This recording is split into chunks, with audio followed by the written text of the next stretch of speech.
Hi, I'm Chris Bishop and welcome to the World Economic Forum in Durban. It's a very warm morning today. It always seems to be the same temperature here in this city, whatever time of the year you come. And we're here for a breakfast with the theme of youth innovation, where we're going to hear from a lot of young entrepreneurs. The World Economic Forum on Africa 2017. The top names and faces from the world of business and key decision makers gather under the same roof to discuss how the continent can grow and prosper. In a continent where the majority of its population is made up of the youth, the future is theirs. But how do they tackle their future in business? Young entrepreneurs took to the stage at the World Economic Forum on Africa to share their vision for Africa over breakfast. So tell us about BOP and this last mile. To say briefly what we do, we create opportunity for spaza shop owners to become more efficient, for the customers to have a better access to products, including social products. We collect a lot of data that enable us to know where candles and paraffin are sold, and that's where we'll try to push solar lights, for example, to try to improve the life of the customers. And we also create employment because the people that will distribute and deliver these orders will just get job opportunities from us. How did you get the initial support to get this going? Because there's many young people with great ideas on how to solve social ills as you are with this technology, but struggle to kind of, get the relevant support, whether it's money or access. Yeah. So what we did and what I did first is I tried to distribute social products. I went to actually Eastern Cape and KwaZulu-Natal with solar lights and just went door to door and tried to sell it. It was a failure, but I learned lessons. And I think that that's the most important to start a business like the one that I'm doing now, is to know the market, learn lesson, and just be there and understand how it works. To launch an app, you don't need a lot of capital. You more need to understand your market. And you need to have access to developers. That's probably the most costly and the most difficult, because there's a lot of people developing apps. There's a lot of people trying to develop technology, and it means that there's a shortage of developers. So that was probably our main concern when we tried to launch the business. But still, it needs funding, right? Yes, somebody must pay for the coders and everything. Yes, so actually we're still in the process of raising some funds, so if anyone's interested, you can come and talk to me. But just to start, it's important to do a pilot project to prove that it works. And to do that, I actually didn't develop the app. I just went in Lenga, and I'm based in Cape Town. I went in Lenga and just knocked on the doors of the spaza shops and tried to collect orders with the offer that I would find the best price for them and deliver it to their doorstep. So we did that for a few months, and that didn't require any capital investment. I just had like a piece of paper, a pen, and I would go take orders, go all around the wholesaler, try to find the best price, and then come back to them, validate and deliver. We would do that within a day. So for them, it was clearly like saving time and money. And we just showed that there was an interest from spaza shop owners. They want to have this service. And once we proved that there was an interest, then we could develop an app that answers these needs. How do you make money? So we have different income stream. The first one is from brands and wholesalers that want to be listed on the app because it gives them a lot of visibility. Spaza shops see their offer every day in their phone. The second income stream is actually from the products that are bought on the app. We take a commission on it. The spaza shop never pays. It's totally free for him to use the app. Of course, if he places an order, he pays for the order, but he will pay the exact same price as what he would have paid if he had to go to the wholesaler. I see. To the cheaper wholesaler. I see. But the wholesaler will give us a discount because we buy in bulk. So that's the second income stream. And the third one is the data that we get on the app. As I said before, we use the data to try to find a better match of the product that we should sell in the spaza shops. And that's just a part of what we do. We collect a lot of data on the app to build an informal track record for these spaza shops. If a spaza shop go today in a bank and say, well, my business is thriving, I need to invest to get better shelving, to get security cameras or whatever, they won't get anything because they don't have anything to show to the bank. Right. We build this kind of track record. They buy from us, they sell using our system. We know exactly what they buy, what they sell, at what price. We know if they make a profit or not, and we can help them to access credit. We just give them credit if they accept to sell social products, because social and inclusive growth is what we're doing. Okay. But using this data, we also help brands to better understand the market and market better the products there. Sounds good. So that's the third income Sounds stream. good. Well, congratulations on it. All the best. Thank you very So much. it sounds really good. Great story of South African solutions for South African problems. Let me bring in Lynette. Lynette, you are in the property sector, but you also work a lot with young people, especially young women, in the technology space. And you've had as an entrepreneur yourself, you've had your fair share of experience on the challenges, the limitations, and some of the, shall we call them, bottlenecks. I don't want to spend too much time kind of reiterating the problems. I'm interested, though, in us mapping the challenges with potential solutions. We've got, you heard me welcoming all the very important people in the room here, and they don't often get the opportunity to hear from people that are in the trenches. So let's talk about this thing of young people leading innovation to grow their countries and obviously the continent itself. But let's map it to some potential solutions that perhaps government and business that are in the room could be helping with. I think when it comes to innovation as a starting point, particularly for young people in South Africa, we've almost got the definition wrong. And the definition wrong in the context that we've complicated a very easy thing, and something that young people don't need to aspire to go out and want to do, but could actually be doing in very basic day-to-day tasks as they go about their lives. So the worst thing we've done in defining innovation for our youth, both in this country but in countries elsewhere, is to complicate it. But on the flip side of it, there's a very real opportunity for us to assist with the ideation and the development of skills to identify as well as mine innovation in our communities. So in my experience, and at least in my context, innovation is not about creating the next Google or the next Uber or the next Airbnb, which are all businesses that today exist without infrastructure but completely rely on you and I. But it does say, what do we have? How do we take it and improve on it? And in the improvements, how are we better able to serve ourselves, our community, and the people around us? So it's really about taking and starting from a position of where we are and improving that. But more importantly, I think in the context of South Africa, 25 years is actually a very short period of time. And that's as long as we've had democracy. And in that 25 years, the country's economy, the country's markets, and even the products that are available to us as a country have been playing serious catch-up. And they've been playing serious catch-up in the space and the essence that for a good 400 years before that, 85% of your population were not provided for in the product spectrum.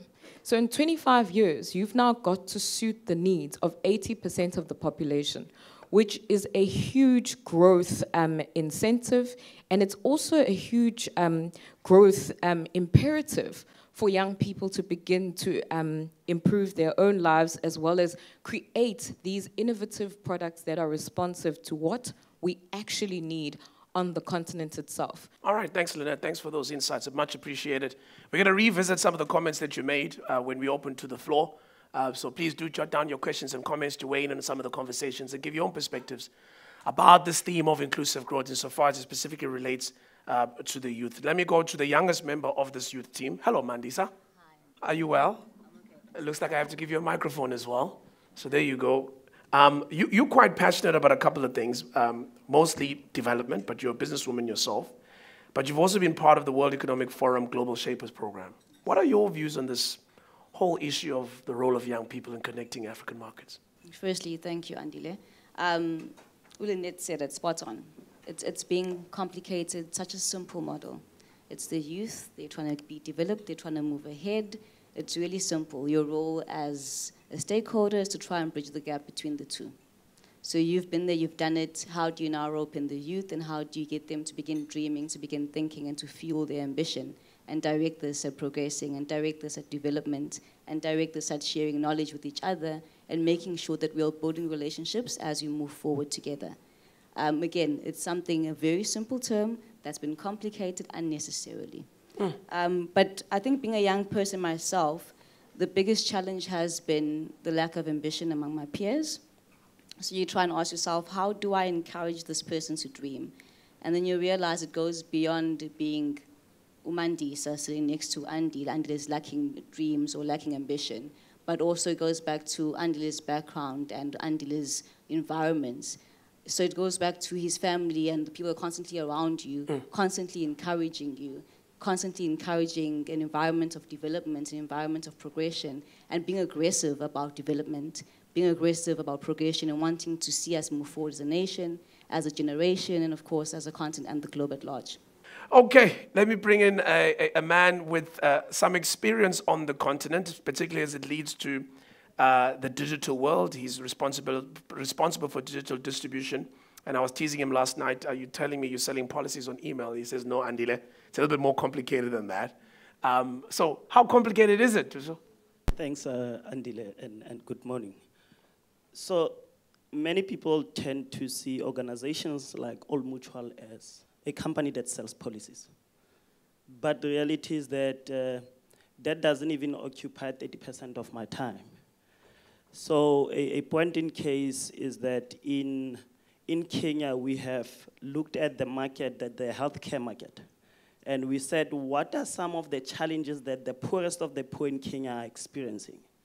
So you find that in Kenya, there's private health for those people that are employed that can pay for medical aid, and there's national health insurance for those that government really wants to come in and assist in that regard. But there was a third tier for us, where it was really about a market where people are paying cash for medical service. So remember paying cash. If I have 2,000 rand today and my child falls sick, I can pay the consultation fees.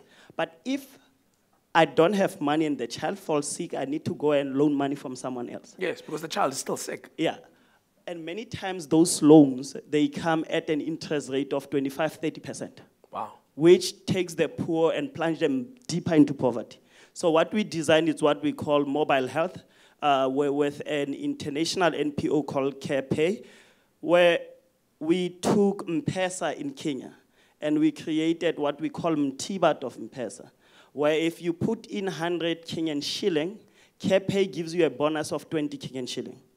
That money, you are only allowed to use it for medical purpose only. So we've taken a market where people normally would use cash that they have to go for medical services, and we've turned that market to create a saving pocket for them. Their whole proposition is digital-based. So when you go to a doctor, we can tell you easily that you got this medication on this date. A few weeks later, you got this type of medication, and it's building up to this. So your diagnosis becomes much better because of the data you are collecting. All right, round of applause for our panel. We're going to a break now. Stay tuned for the second half. We're going to hear a lot more here from the World Economic Forum in Durban about innovation from the voices of young entrepreneurs. Do stay tuned.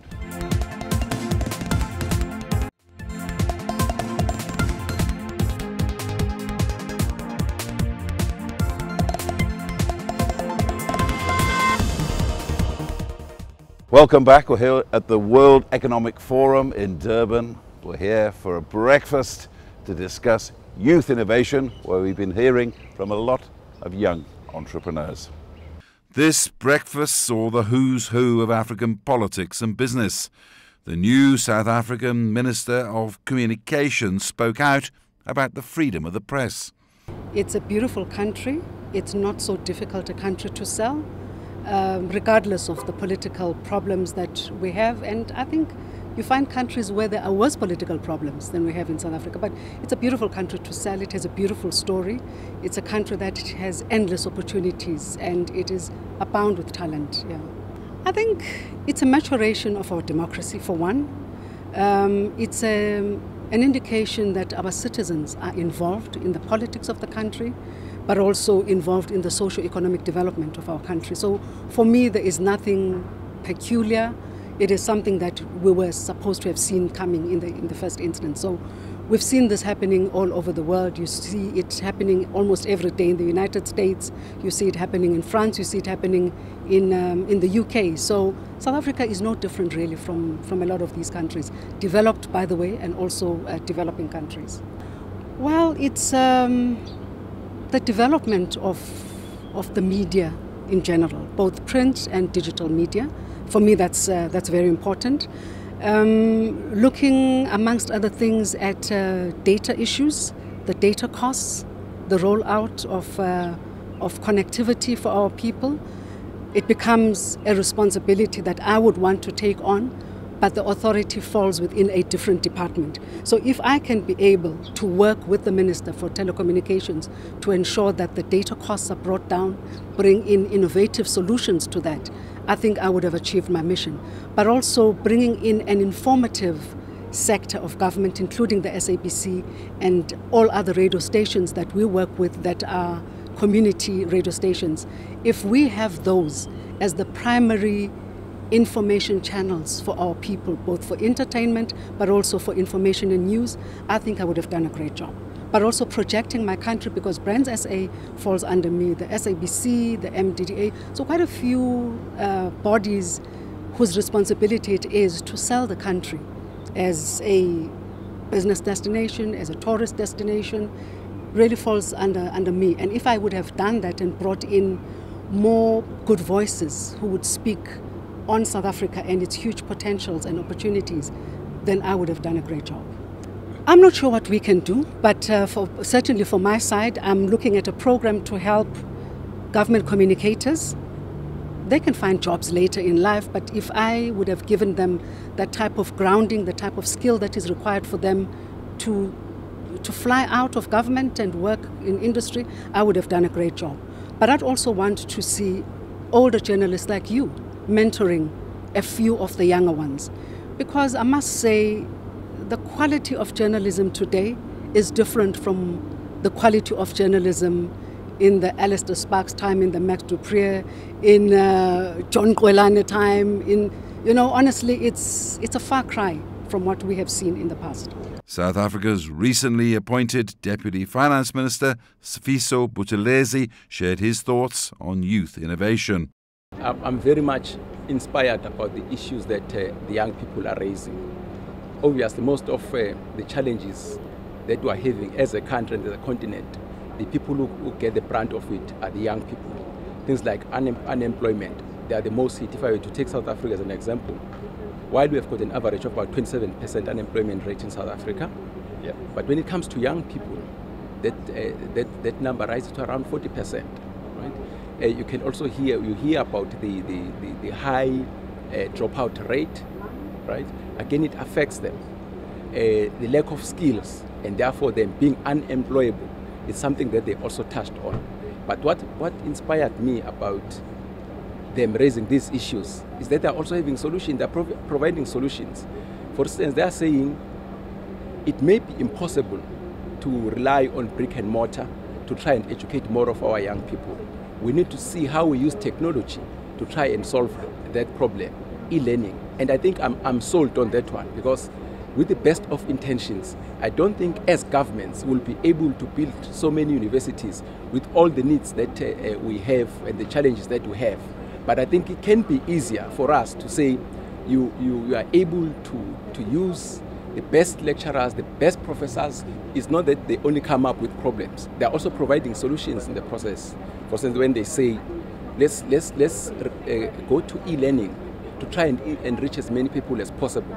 By so doing, we are able to access the best of your lecturers, not just in South Africa or in the continent, but internationally, and they give those lectures through technology. I think I'm sold on that one. I'm very clear in my mind that the silo mentality will never help us solve the problems that solve the problems that we are having. It won't help.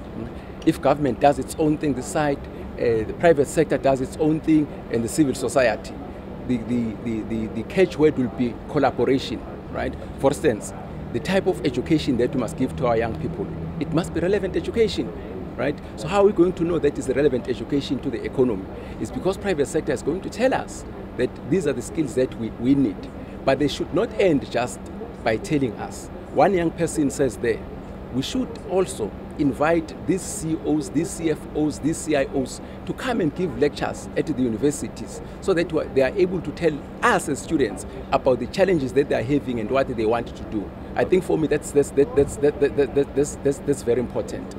I think the world, if there's one thing that the world has accepted, is that there's so much alienation from the economy of the majority of the citizens of the country. It's a function of a number of things, but especially in Africa, it's a function of colonialism and neo-colonialism.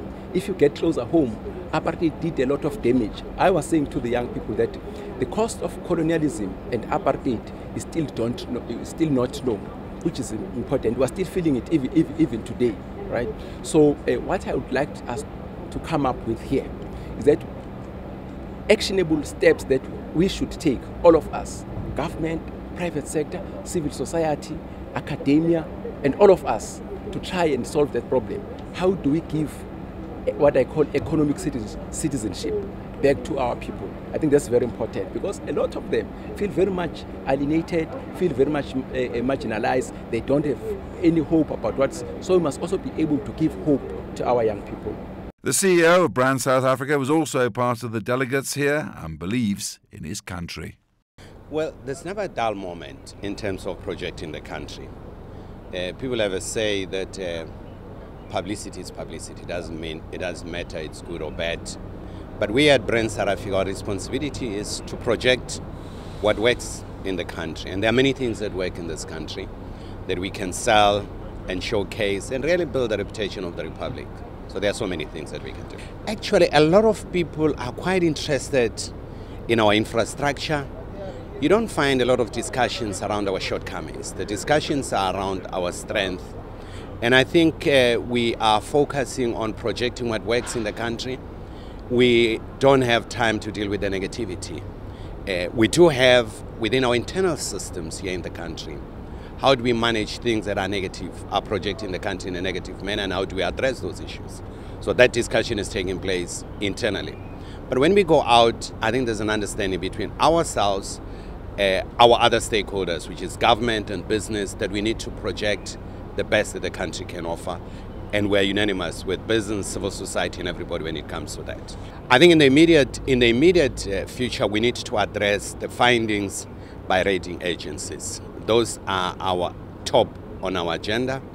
What led to us to be downgraded? We need to address those issues, and we need to be seen to be addressing those issues to get out of this downgrade. I think this everybody's concerned now. Not only from government side, business is concerned about that. The civil society is concerned that we need to address these issues. So I think we're unanimous as South Africans that we need to be seen to address things that led to our downgrade. It's addressing those findings. Addressing what led us to be downgraded is fundamental. It's the number one, the number two, and the first priority of what we need to do across the board. Business, government. I think during this WEF Africa here, we're going to be projecting our strategies moving forward. How do we keep on making this country attractive? How do we keep on instilling fiscal discipline? How do we limit our spending as government? And how do we manage the fiscus moving forward? I think the government has come up with a policy framework with respect to that during the last budget speech by the Minister of Finance. And I think the government is committed to implementing those issues and would like to urge all South Africans to work with the government and everybody in implementing those ideas, creating jobs and dealing with the question of unemployment, growing the economy. People are projecting, different people are projecting that we may grow by about 1.7 next year. So we need to put our best foot forward to ensure that we grow the economy. Well, that's all from this CNBC special in Durban at the World Economic Forum. From me, Chris Bishop, it's goodbye.